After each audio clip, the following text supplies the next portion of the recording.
ஸ்ரீராம். என்னோடய யூடியூப் பார்க்குறவங்க லைக் பண்ணுங்கள், ஷேர் பண்ணுங்கள், சப்ஸ்கிரைப் பண்ணுங்கள். தெலுங்கில் வந்து நந்தூரி சீனிவாசன் ஒரு ஸ்பிரிச்சுவல் லீடர். அவர் சாஃப்ட்வேர் கம்பெனியில் கூட பெரிய போஸ்ட்டில் இருக்காருன்னு கேள்விப்பட்டேன். அவர் வந்து அவரோட வீடியோஸ்லாம் ரொம்ப நல்லாயிருக்கும். இப்போ தான் ஒரு 5 மினிட்ஸ் முன்னாடி ஒரு வீடியோ பார்த்தேன் இன்ஸ்டாகிராமில். அது உங்கள்கிட்ட ஷேர் பண்ணலான்ட்டு. பவானின்னு ஒரு லேடி வந்து ஒரு தெலுங்கு பொண்ணு, விஜயவாடா சேர்ந்தவங்க. அவங்க வந்து ஒரு சாஃப்ட்வேர் கம்பெனியில் வேலை பார்க்குறாங்க. அவங்களுக்கு பாஸ் வந்து நார்த் இண்டியனா. அந்த அம்மாவுக்கு வந்து இந்த சவுத் இண்டியனை பார்த்தா பிடிக்காதான். அதனால் இந்த அம்மா வந்து இந்த பொண்ணை வந்து ரொம்ப டார்ச்சர் பண்ணியிருக்கு. அதான் ப்ராஜெக்டில் வந்து எவ்வளோ மேக்ஸிமம் டார்ச்சர் பண்ண முடியுமோ பண்ணியிருக்கு. பண்ணோடனே இந்த பொண்ணால் தாங்க முடியல, அந்த கஷ்டத்தை தாங்க முடியாமல் ஒரு மாதிரி ரொம்ப டிப்ரெஷனில் போய் சம்பளம் இல்லாட்டி வேலை இல்லாட்டியும் இப்போ நான் வீட்டுக்கு போகிறேன்னு சொல்லிவிட்டு வேறு ப்ராஜெக்ட்டுக்கு போகிறதுக்கும் அலோவ் பண்ணுறது இல்லையா அந்த அம்மா. சரி, இந்த ப்ராஜெக்ட்லேருந்து வேலை தப்பிச்சுக்கிட்டு வேறு ஆளுக்கிட்ட போய்க்கலான்னு பார்த்தா அதுக்கும் விடுறது இல்லையா.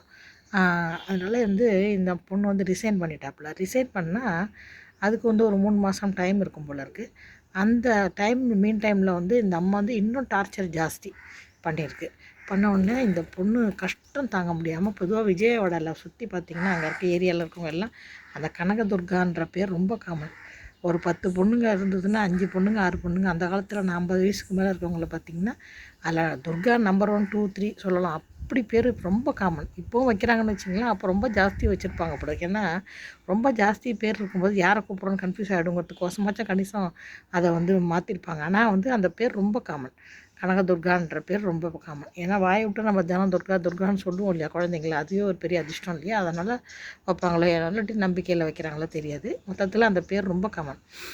அந்த மாதிரி இந்த பொண்ணு வந்து அந்த விஜயவாடா கனகதுர்கா டெம்பிள்களில் போய் அந்த கடவுள் முன்னாடி அம்மாள் முன்னாடி உட்காந்து அழுதுச்சான் அந்த பொண்ணு. ரொம்ப தாங்க முடியும், என்னால் டார்ச்சர் தாங்க முடியல, என்னை இதுலேருந்து ரிலீஃப் பண்ணுன்னு சொல்லிட்டு கோயிலை விட்டுட்டு வெளியில் வந்து உட்காந்துக்கிட்டு பிரகாரத்தில் உட்காந்துக்கிட்டு அந்த லலிதா சஹஸ்ரநாமம்னு சொல்கிறாங்களே அதை படிச்சுட்டு இருக்கும்போது ஒரு லேடி வந்து பெரிய பொட்டு வச்சுக்கிட்டு வந்து அந்த செம்பருத்தி பூ இருக்குல்ல அதை கையில் கொடுத்து இனிமேல் உனக்கு நல்லதே நடக்கும்னு சொல்லிட்டு போனாலாம். போனோடனே இந்த பொண்ணு ரொம்ப சந்தோஷப்பட்டுக்கிட்டு ஏதோ கடவுள் புண்ணியத்தில் யாரோ இந்த பொம்பளை மூலமாக நம்மளுக்கு ஏதோ ஒரு மெசேஜ் சொல்லியிருக்காருன்னு சொல்லிட்டு அந்த பூவையும் வாங்கிக்கிட்டு இந்த பொண்ணு வந்து ஆஃபீஸ்க்கு போயிருக்காப்புல. போனோடனே அதை பாஸ் வந்து கூப்பிட்டு ஃபஸ்ட் டைம் சிரித்த மூஞ்சா வச்சுக்கிட்டு இன்னிலேருந்து ஒன்று ரிலீஸ் பண்ணிடுறேன் ப்ராஜெக்ட்லேருந்து, நீ போயிடுச்சு போன்னு சொல்லி அனுப்பிச்சி விட்டாப்லையா.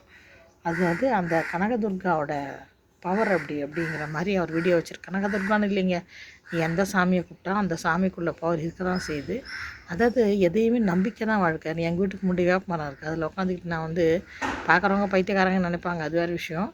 அந்த எப்படியும் 4 மணிக்கோ 4:30 மணிக்கோ எழுந்திரிப்பேன். அதனால் வந்து 6 மணிக்கு முன்னாடி அதுக்கிட்ட கொஞ்சம் பேசுவேன். என்னோடய கஷ்டங்கள் இது யார்கிட்ட போய் சொன்னோம்னு வச்சிங்களேன். அது எஸ்பெஷலி ரிலேட்டிவ்ஸ்லாம் வந்து வெளியில் மனுஷாலாவது கொஞ்சமாவது வருத்தப்படுவாங்க, ரிலேட்டிவ்ஸ்லாம் சந்தோஷப்படுறவங்க. நம்ம கஷ்டப்படுறோன்னு சொன்னால் சந்தோஷப்படுறவங்க 90%. அதனால் வந்து முடிஞ்ச வரைக்கும் நம்ம வந்து மனுஷால்கிட்ட சொல்கிறத விட இந்த மாதிரி வந்து இயற்கையாக சம்மந்தப்பட்ட விஷயங்கள்கிட்ட பேசுகிறதே நல்லதுன்னு நான் நினைக்கிறேன். அதனால் லைக் பண்ணுங்கள், ஷேர் பண்ணுங்கள், சப்ஸ்கிரைப் பண்ணுங்கள்.